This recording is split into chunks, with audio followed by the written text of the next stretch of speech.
answer's not what you think. Stop what you are doing and listen.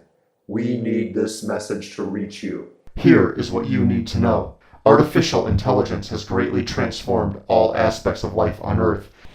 Machines have widely replaced humans in almost all forms of work. Machine learning systems are able to efficiently study tasks and create new approaches to these tasks. This has allowed them to take over jobs that only humans could have performed in the past.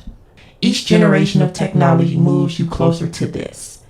Thanks to AI, organ harvesting for replacement body parts became achievable. This was the singularity that changed everything. AI merged with humans as it also repaired failing body parts to extend human life. As the artificial intelligence programs became more robust and the humans who controlled them began to integrate themselves, there was less need for a trained workforce. In the past, governments invested in education so that the jobless could gain new skills. But with fewer and fewer jobs available for humans, there was a decreasing need to spend this money.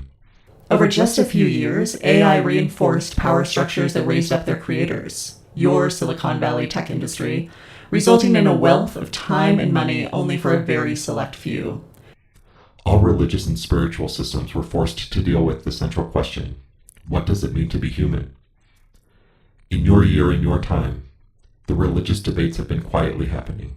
As AI technology changes your world into our world, this debate will ignite. It is not too late to change the future.